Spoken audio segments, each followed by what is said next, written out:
ఆ విషయంలో కూడా మనకు సందేహం ఉండని అవసరం లేదు. Right. Sunil Sarabji, from which place you have been? I'm from Srinagar. You're from Srinagar. Srinagar, Okay. that's the main city and downtown area, which is which had more Kashmiri Pandits.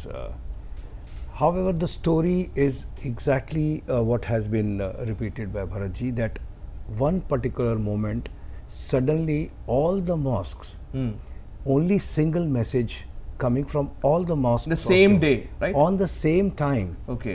It was well orchestrated, organized crime against the humanity which has taken place, and that was the beginning of that kind of a violence, mental, physical violence on Hindu minority there.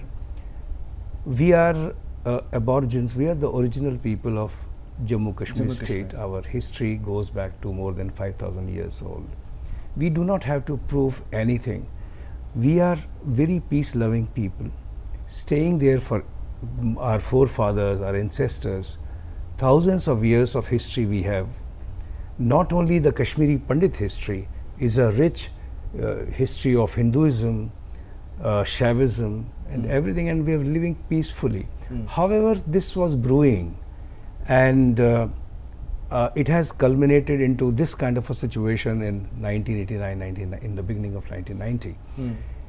And the atrocities, one is physical violence. Of course, suddenly something happens, you don't even realize that violence has taken place. But imagine when this is mental terrorism, where you are afraid that whether you will be able to live for the next day or not. So from 1989, when this all started in September, October, and then January, it started very, very severe. People started leaving, lakhs of people started leaving. People have left in situations where they have just told their Muslim neighbor that I'm just going for market to buy some vegetables and all that, not telling them that he's leaving that place, kept doors open, everything, all their assets, valuables, everything, just picking up maybe a car or maybe a taxi or maybe some of them on two-wheelers up to the bus stand, and just telling that we are just coming in next 1 hour, 2 hours and all that, and left everything there. On top of it, the people who were still living and not believing that this is happening to us, because we never imagined, though there were many exoduses and this has happened, but the human memory being very short, we always thought that we are respected, we are the productive population of J&K state, hard-working, salaried class majorly. We are not business people and all that. So our dependence on was the government services and various school, teaching lines, college students, etc. And What was your age when this exodus happened? I was working in Delhi at the time. I was working in Delhi at the time, but since all my relations, my uncles, my aunts, my brothers, my sister, everybody is there, and luckily or unluckily, in 1989 in September, I was physically present in that the same place, time you were the there. same area, and as Bharatji pointed out, that it started in September, October 89, but it peaked in January and February when it became a sort of a massacre started happening. That is one aspect of violence. The other aspect is that the children, the younger generation like Bharat or the junior to the Bharat, that kind of imagine what kind of fear, psychosis they have, whether they will be able to grow into the normal human being or not, that itself can be a mental trauma for life. So we are suffering today also, even after so many years.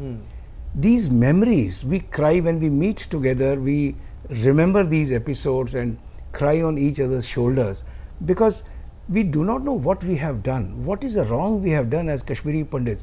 We are non-violent people, we have never picked up any guns or any arms, we have never ever in the history ever done anything wrong to any of the societies, whether within India or in Jammu Kashmir state, and we've been living very happily and contributing to the economy of Jammu and Kashmir. But this has happened to us is so terrible that we are still not able to come out of that fear and the trauma after so many years, and imagine the elder ones, motherland, leaving motherland after spending say 40 years, 50 years, 60 years, 70 years, 80 years, and then going into the oblivion. When we started from there, we never knew where we are going. We just wanted to leave to save our lives, save our children. The slogans were at that day and later that all males should leave, but leave behind your women. Leave behind your women. మీ ఆడవాళ్ళని ఇంట్లో వదిలేసేసి మగవాళ్ళు వెళ్ళిపోండి అక్కడే వదిలేసి. Yeah I understand. Yeah that's what. So it was the fear psychosis which was created. So the terrorism got created not only physically with violence but mentally, because these kind of slogans when coming all around you, 360-degree sounds are coming in your ears that you leave this place, otherwise we'll kill you. You either convert into Islam or run away from you. This was the clear-cut message from every single mosque during that period. And to our surprise and to our sadness, the administration was silent. We did not know where the administration was. That was non-existent. Nobody came to our rescue. Local police, some of them very good, very scared. The complete administration breakdown was there. Nobody reacted, and we were expecting that this kind of tragedy will result into a national level fierce debates and all that, but it was a very subdued reaction, very late reaction to the whole thing. But the trauma is still with us, and I don't think till we are alive this trauma will